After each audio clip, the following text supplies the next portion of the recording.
Teacher Aya Online Tutor.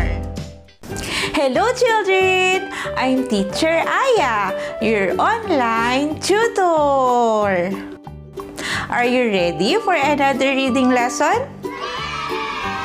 Let's start. Brown bear.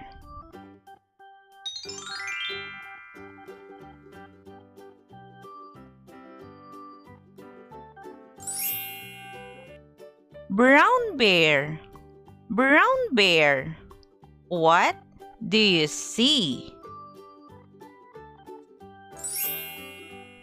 I see a red bird looking at me.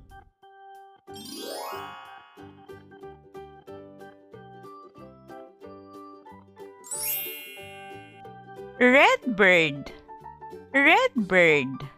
what do you see?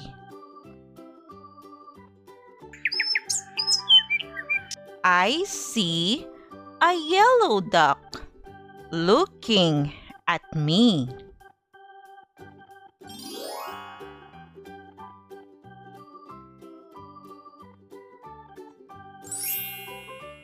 Yellow duck, what do you see?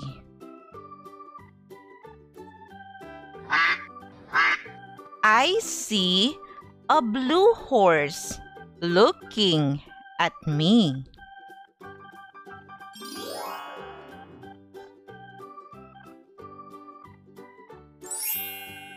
Blue horse, what do you see?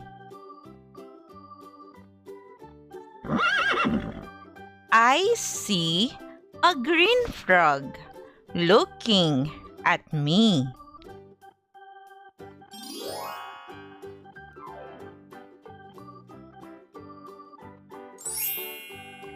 Green frog,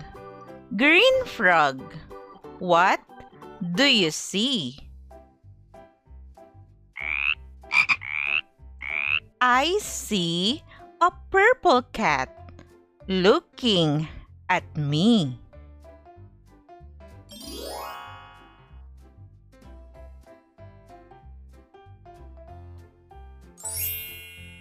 Purple cat, what do you see?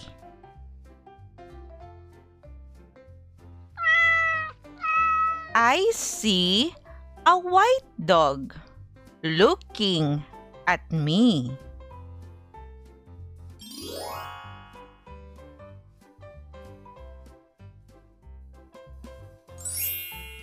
White dog,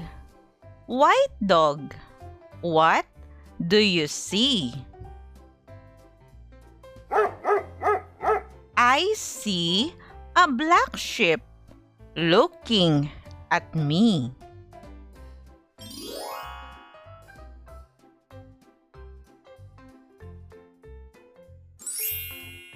Black sheep, what do you see? I see a pink fish looking at me.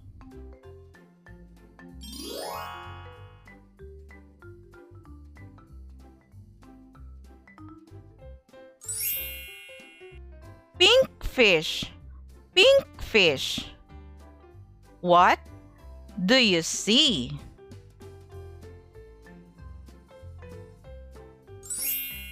I see a teacher looking at me.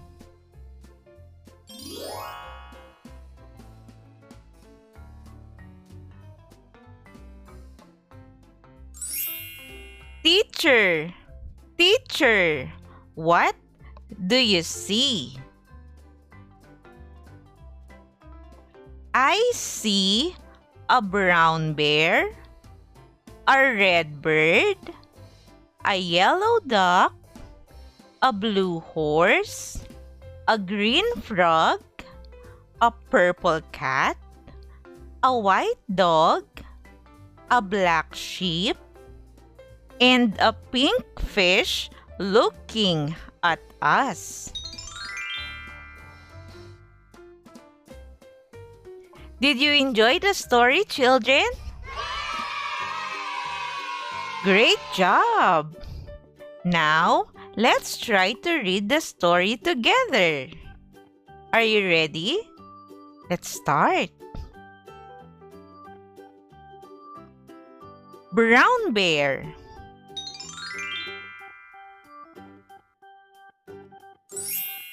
Brown bear, brown bear, what do you see?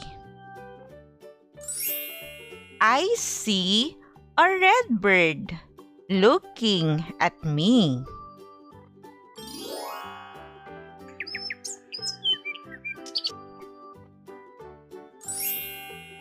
Red bird, what do you see? I see a yellow duck looking at me.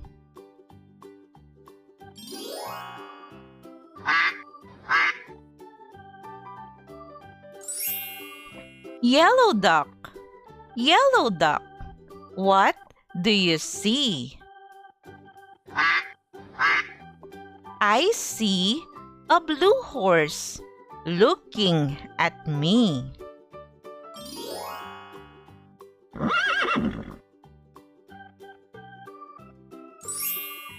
Blue horse, what do you see?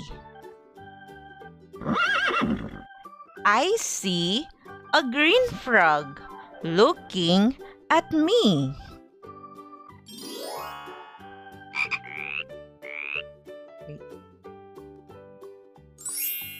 Green frog,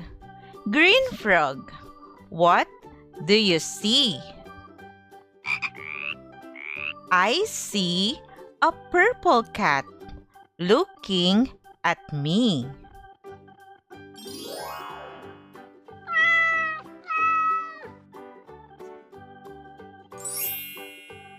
Purple cat, what do you see? I see a white dog looking at me.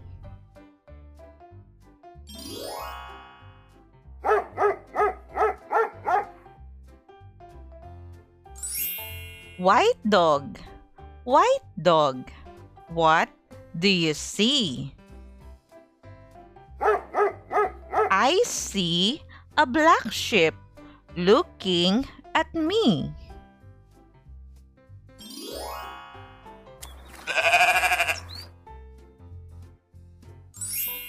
Black sheep, what do you see? I see a pink fish looking at me.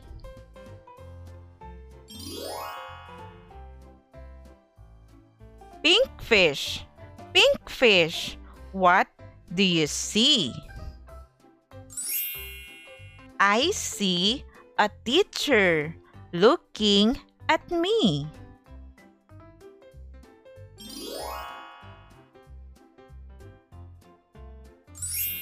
Teacher, what do you see?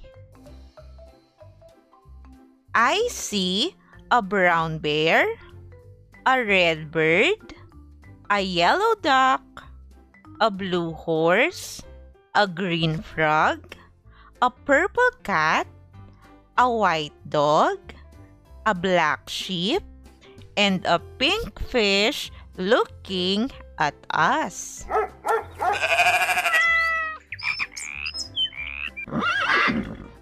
Great job, children! Remember, always practice reading so you can be a good and fast reader. Also, if you are new in this channel, please don't forget to click the subscribe button for you to be updated in every new lessons. You can also share this video to your friends and classmates. Thank you for listening, children. See you on our next lessons.